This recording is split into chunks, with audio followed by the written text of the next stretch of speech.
Let's hear what the boys have to say, and then we go from there, okay?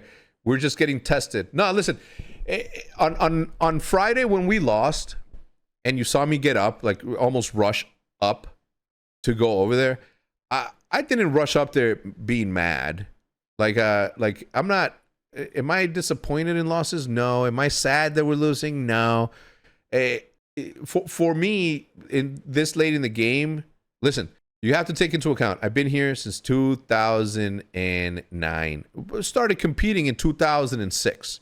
Next year is going to be 20 years. So when I got up, I didn't go over there to reprimand them or to talk shit to them or to, like, it wasn't out of anger.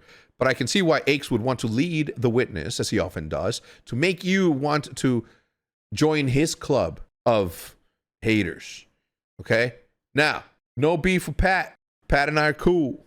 Okay? It ain't nothing like that. I literally do enjoy listening his takes on OpTic, because he has to reach so far deep into his creativeness to find a way. And luckily for everyone, he always does find a way. So as long as you always just don't fall for it. You know what I'm saying? Just don't fall for it. Anyway, so I went over there and literally, you can ask anybody there, I literally went up to Mercules first and I was like, yo, listen, some people who hate are going to try to come at your neck so that they can diminish what you have done thus far, which isn't a lot. He's only competed in a couple of matches, but they're going to try to chop you down because that's their job, right? Their misery compels them to make sure that they talk shit to whoever or whatever. And because so many eyeballs are on you right now, they're going to pick you as the person that they're going to try to chop down. Stay off Twitter. Oh, there you go. JP Crest was right there. I said, stay off Twitter. Okay? Don't fall for it, because it's really easy for you to listen to someone say something so asinine that you feel as though it is your responsibility as someone that they watch to tell them, you sound fucking stupid. But the whole point of them sounding stupid, sometimes it's because they're stupid, but most of the time it's because they're trying to get a reaction out of you. So I told them, like, yo, stay off Twitter. Don't respond to fucking anyone. Just focus on Sunday, and that's it. Right? That's why I rolled up. I rolled up as fast as I could so I could tell them, like, yo, you're going to hear some shit. It comes from people that don't matter. It comes from people that don't even fucking follow you. So please. So that's literally why I got up so fucking so fast to go tell him. So no, I wasn't disappointed. I wasn't sad. I wasn't. Is that like it's fine? May I also say? May I take the moment? Okay, can I take the moment to highlight? Obviously, Kleenex and Insight, fucking incredible duo, fucking insane talent. Beans, fucking. In my opinion, and maybe it's because I'm biased towards anything English or from the UK, that I fucking fuck with him. I like the way he was fucking moving, coming out. He looked like the governor, okay? Coming out of that just fucking swagger on the man, all right? But this guy right fucking here, this Joe Deceives fucking guy, holy shit, has he fucking been turning up. My God, I'm talking about fucking takeovers. And we've been at the mercy of some of those takeovers in certain games. Also, Hook, the mother nuke, holy shit, takeover game. Shotzi, snapping, Brucey started off slow in that vault, but that's Brucey, okay? You can rely on Brucey. And I know that sometimes we're putting a lot of emphasis on Mercules and on Hook because they're sort of like the newcomers and not necessarily newcomers for Hook, right? But we put a lot of emphasis on them. But you know, Shotzi and Dashi are still fucking there. Dashi is still out there fucking literally being Batman. Shotzi being fucking the Flash. Shotzi's always doing too much. Yeah, man. Yes. But you can't contain him. You can't contain him. You got to let that dude be free. And sometimes he's going to overheat the way that we overheated against LAG, the overconfidence in going up against LAG. Mistakes are bound to happen. You make a mistake against any of these teams, you're going to be punished for it. This is the highest level of Call of Duty that's being fucking played out there. Okay? This is the highest level of Call of Duty. So no matter what, if you're going into something overconfident, which is what I went over there and told them, When I got up and fucking went through every single one of those cameras, if JP's still in there, he will attest to this. I went in there. The first thing that I said was I talked to my man Merc, and I told him, I was like, yo, don't listen to the shit that's going to be said about you. The people that are saying it are fucking opticators, and they don't fucking follow you, so they don't fucking matter. Some of them are stupid. Some of them are rage baiting. Just ignore it. Immediately after that, I turned to the entire team and I said, boys, we're so good right now that you're overheating and you're letting for certain mistakes fucking happen. If you dial those back a little bit, we're going to be fine. Okay? So when Shotzi does what Shotzi does, it ain't like the thought around it isn't good. It's just that sometimes you're going to be able to perform and materialize your idea in game, and sometimes you're not. And sometimes you're going to get punished for it. Sometimes you're going to be praised for it. HecZ, there's a shtick here, FYI, with Octane, where if he says a team is good, they end up being shit on LAN. So he's purposely saying they're going to be bad. Yeah, listen, no, I appreciate that, man. I appreciate that, especially when I obviously know what type of comments he's making. All right, I do appreciate the context. Sam, what did you think about the series today? I was pretty shocked. Do I gas him or do I not gas him? I don't know, Sam. Be very careful what you say, because if you start gassing OpTic, you know, I mean, they're saying don't do it, Sam. They're saying don't do it. These guys are shit. These guys are awful.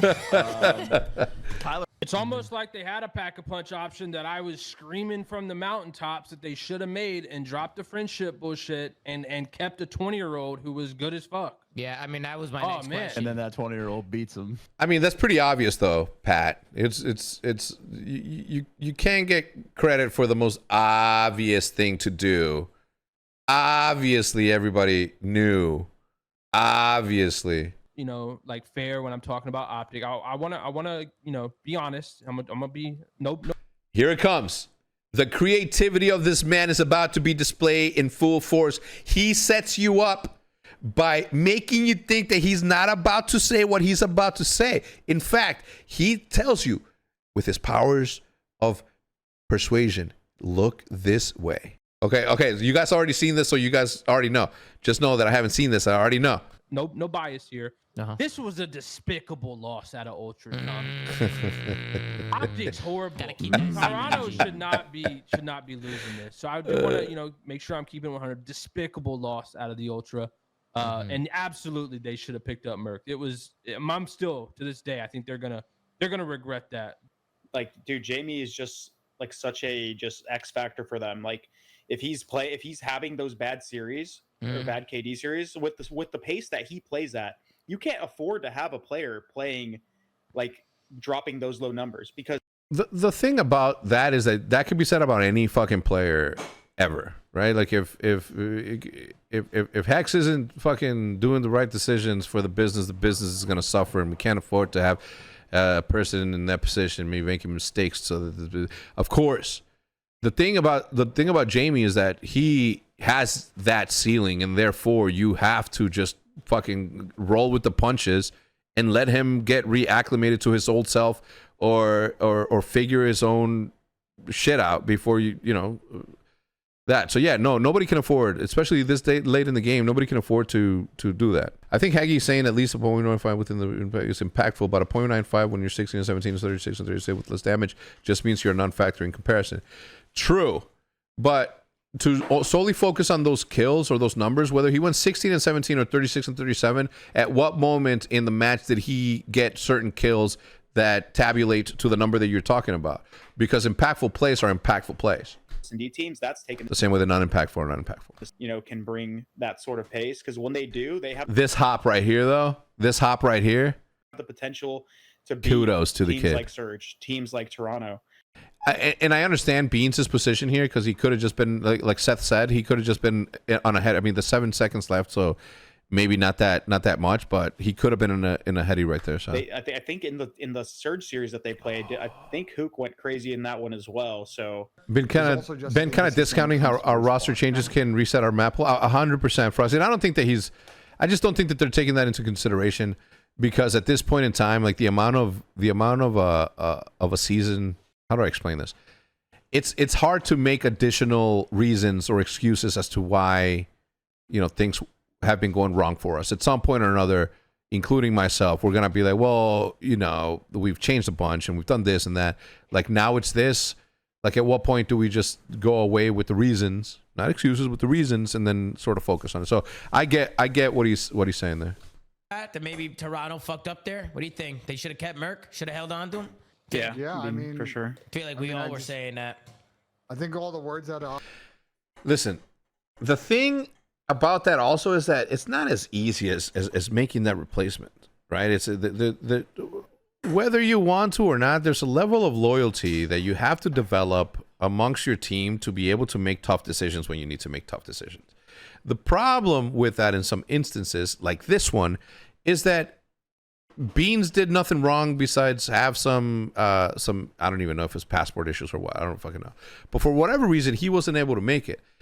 And it wasn't because he was sick. It wasn't because he was lazy. It wasn't because he fucking sketched out on going to an event or didn't want to go to fucking Miami.